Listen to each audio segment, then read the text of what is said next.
What is going on, everybody? It's Joseph Tomaszewski here with the Patriarch Protocol. As we've discussed previously, we are still on the first pillar, and that is going to be physical strength.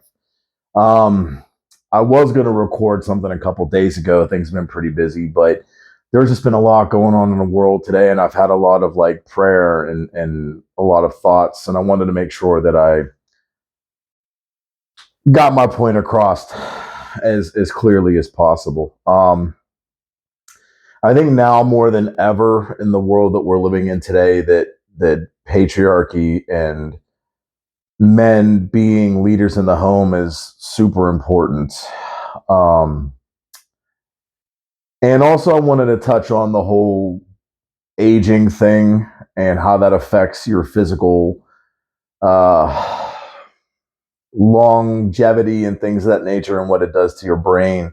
Um, I'm 42, and in my head, I'm still like 18 or 20. I still think that I can do all the crazy stuff. And it's like, what is it? The mind is willing, but the body is weak. You know, it's not weak. It's just as we age, things start to happen. Joints start to break down. You know, that tear in your shoulder. You know, and I had my own certain type of injuries, and the past couple of days I've been thinking about it because I used to be able to do all kind of crazy stuff, and I can still do it. But I think if I continue to do the things that I know I can, as far as like the flying side kicks and all the other crazy aerial stuff, that it'll start to hurt a lot more. And I had to have like a realization, you know, when we start to get older and we start to realize how our body starts to fail us and things start to break down. And I know for myself, being an A type and being very aggressive, aggressive, going to the gym, being involved in all kind of different activities. I have a second degree black belt in Tang Soo Do. I still practice, and I had to have a realization that I maybe need to take a step back from all the crazy stuff that I'm doing to ensure the longevity of certain joints and body parts and stuff like that. And I'm not going to lie, it made me sad. I wouldn't call it a depression, but it made me sad to think that I'm not able to do that stuff anymore. And then I thought about it and I said, well, maybe this is a season where God's telling me to calm down, slow down a little bit, stop being so aggressive, and start taking on the mantle of teacher and leader from the things that I've learned. And it was a very difficult realization to come to. But if you look at any type of sport, any type of physical activity, there's a time limit for it, you know? And as opposed to letting it consume you mentally that you're not able to do the certain things, I think that we need to be able to pivot. And like everything else in the world, we need to be able to switch things up. And I'm blessed and I'm grateful because injuries and pain remind me that I'm still human. It's God letting me know that I'm not indestructible, and I'm grateful for it. You know, I'm grateful for the suffering and the pain. As odd as that may sound, I'm still grateful for it. It kind of drove it home today when I got off of work, and I decided a couple of days ago I was going to help out with the gut test, which is a younger belts in Tang Soo Do. And Master Kim showed up, and he is, for lack of a better term, the patriarch of Tang Soo Do. He has been practicing for 76 years. This man is in his 80s and can still kick above his head. I don't see him doing flying side kicks or anything else anymore, but he still has the basic foundations of Tang Soo Do. And to be blunt, he would probably beat up guys half his age. He still has it with him. And Master Kim and I have a really good relationship. He always talks to me when I see him. We smile, we have conversations. And before the test, I'm talking to Master Kim, and I said, you know, how are you? And he's like, I'm good. He was like, I don't like getting old. And I'm paraphrasing here. He said, I don't like getting old. You know, things hurt. The body starts to not do what I want it to do. But I said, sir, your mental capacity is still there. Your heart is still there. Your spirit is still there. You're still important. Here's a quick little story. years ago, when I was still a younger belt, it was snowing outside. And after the test, I talked to Master Kim like I usually do, take pictures and stuff like that. And the side of the dojang, which is the training facility, was icy, and he was getting ready to walk back there. And instinctively, because he's an older person, I went to walk him outside and help him to his car. And at first, he was like, "No," like, proud Korean man, and rightfully so. He was like, "No, I can do it." But my other sense kicked in, and instinctively, I just grabbed him underneath his arm and walked him to his car. He says, "I'm good." But I said, "Sir, if you were to fall and get hurt, I would feel terrible." And he agreed. In that moment, he wasn't a legend. He wasn't this mystical, untouchable being. He was a human being. He was a dad, a grandfather, an elder, a patriarch. And I'm grateful for that moment because it was one of those things that it meant a lot to me that he trusted me enough to walk him to his vehicle. The conversation that I had with him kind of solidified things in my head about the patriarchy and what we mean to our family members. Because, like I said, the man's been doing it for 76 years. He came over to the United States, I believe, in New Jersey, and he's taught thousands of people Tang Sudo. He's solidified his legacy forever. He created one of the largest organizations in the world. We have schools all over the world. People all over the world know who he is, know his accomplishments, and revere and respect this man. I look up to him for that and a bunch of other reasons too, but I look up to the man for creating a legacy. And I don't even think he realized what he's done. I mean, I can't speak for him, but when I look at it and I see all the posts and his name is all over the place, and there are people that can trace a lineage back to him through Tang Sudo, and it's going to live on forever. Think about it. The people that he taught that are instructors now, they're part of that family tree. At the top of the family tree is Huang Ki. I don't know if I could trace it any further back than that, but Master Kim, Chunsa Kim, studied underneath Huang Ki, and everybody else under Master Kim, it just branches out, and there's hundreds of instructors. I'm just blown away when I think about it of how important that is to me, and I hope that it's important to him as well. I think that everybody should strive to be that kind of man. I think that everybody should take what they love and do it to the max. Go as far as humanly possible that you can with it. Don't ever give up and continue to strive, because I respect Master Kim not only as an instructor, not only as a martial artist, but like I said, as a man, as a grandfather, as a father, as a human being. The conversations I'm blessed to have with him, and not that he was vulnerable, but he showed me that he was a human being.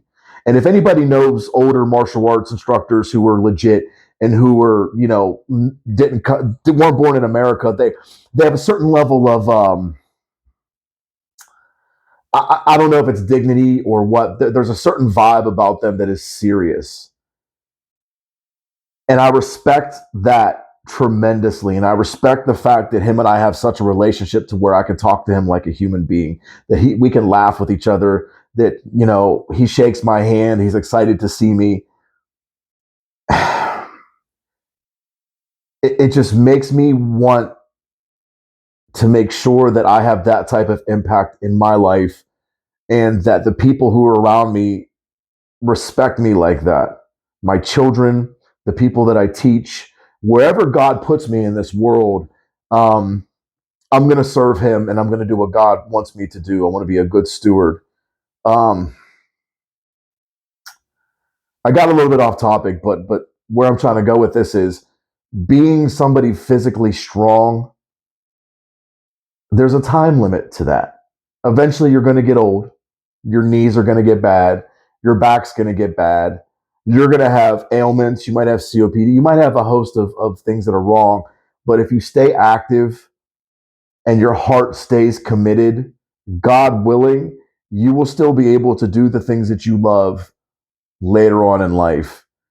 And being a physical example in that community and doing the things that you can do, it's so inspiring.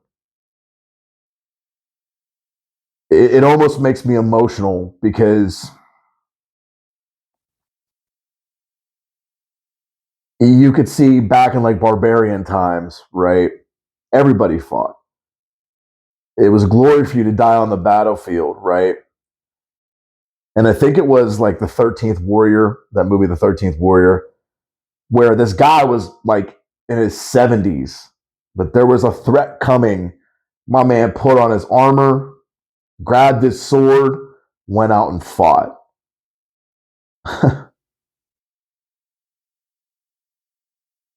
Nowadays, that's not really a possibility because we're not doing hand to hand combat with swords and fighting battles. But stuff like that is super inspiring to me, you know. Um, Having the ability to throw your physical elements aside and do the things you need to do because once you're a warrior, that doesn't leave you. You know, I don't think that you can teach somebody how to be a warrior. Just like in Tang Soo Do, I could teach somebody Tang Soo Do, but I can't teach you how to be a warrior. You need to overcome your own obstacles. You need to fight your own battles. You need to go through your own trials and tribulations to become a warrior. Once you become a warrior, nobody can take that from you. It's locked into you, right? And that doesn't mean that you're out there fighting and competing and killing people. It's something that's ingrained inside of you that you have this attitude of I won't give up. You're going to have to kill me type stuff. That I have my morals and my principles and you're not going to take that from me. And the first pillar with physical strength to me, it segues into the emotional aspect of it, right? That if you build a good base and you're strong, you work out, you go to the gym, nobody can take that from you, right? You'll hear me talk about like Morimoto Musashi, and to me, that was the best martial artist that ever lived. Um, he had his faults too. You know, you can look into the history of him, but there was a point in his life where he was getting sick and he was getting old and he wasn't fighting anymore and he was teaching and he was just pretty much like aging and he knew that he was dying. He went off into a cave and wrote his second book, The Book of Five Rings. And I think he died of lung cancer. But there was a point where he lived in his cave by himself and he wrote this book. He donned his garb. I don't know if he put on his armor or what, but he donned his garb, sat down outside of his cave, and died a peaceful death. To me, he still died a warrior. You know how he lived his life, committing to the way, and read the book to understand what the way is. But um, for him to maintain that certain level of warrior status, it's so impressive. And society has vilified men and said that being a man and being aggressive and wanting to protect your family, it's bad. But I don't think that's the case. Matter of fact, I know it's not the case. It's my hope that with what I'm doing, that people understand what I'm saying and they look at themselves, when they look at the impact they have in their family and their community. And my thing is, I don't want to die with regret, right? God gave everybody gifts and talents. I don't want to die and go before God and Him say, you did nothing with what I gave you. You buried the gold. That's biblical. Go ahead and read it. I don't know the verse off the top of my head, but you buried the gold. You wasted your talents. I don't want that to be me. When I get to heaven, I want God to say, good job. I'm proud of you, my faithful servant. I tell my daughter to be kingdom minded.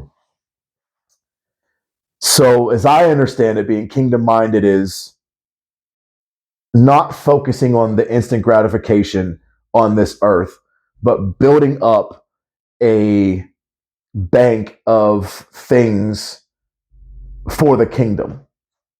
I want to be a good person. When God says, put the thought in my head to go do something, go speak the word to this person, go help this homeless person. When God puts something on my heart, I want to be obedient, not out of fear, but out of love for my fellow human being. Because what you do the least of your brethren, you do unto me. So essentially, did you feed me when I was hungry? This is Jesus talking. Did you clothe me? I want to say yes. And I'm charging everybody listening to this video that if you are listening to this and you're watching this and you're thinking, wow, Joe's right, then start to listen, start to do, be a pillar in your community, be physically strong, go to the gym, because you don't know who you'll affect. You don't know who you will, that they'll see you and that they'll be like, wow, you know what? I don't even know this person, but I want to be like him. I know personally that there's people out there that are thinking like that about me. I've seen the way people act towards me and things like that in Tung Sudo and in life. And I know I've touched people and I know that I'm doing, I hate to say the Lord's work, but I'm doing what God's calling me to do. It took me a long time. I fought this being on camera thing forever because it's like, who's going to listen to you? Who's going to, but that was the devil talking. He tried to stop my shine and stop me from fulfilling my calling. So to sum things up, take care of your elders, respect the older people, treat them with dignity and respect, and help them. Don't push them to the side. Don't push them to the fringes. Listen to them because they have a wealth of knowledge. And you're going to be old one day too. You're going to get sick. I don't want to be a burden to my family members. I want when I get older for them to say, Dad, I got you. Papa, I got you. You took care of me. You looked after me. It would be my pleasure to take care of you. I remember in that movie, Troy, where Troy's passed out and they sent the page boy to go get him to fight. And I can't remember exactly what was said, but Troy wakes up and the page boy's like, they're calling you to fight. And then they're talking back and forth. And he was like, there's a mountain of a man that you're going to be fighting. I wouldn't want to fight him. And Troy said something that stuck with me. He looked at this young man and he said, that's why nobody will remember your name. Wow. You didn't conquer that giant in your life. You didn't face your fear. You're just going to get brushed over. I don't want that to be me. And I don't want that to be you. Guys, thank you for listening. This just happened. I just helped out with the test. And I wanted to make sure that I got my feelings out there because this is the most raw time whenever you have these feelings to get everything out there. But I appreciate you guys. I'll have more coming soon. I think we're going to stay on the first pillar for a while and discuss things a little bit more. But thank you for your time. I appreciate it. Go do something great today.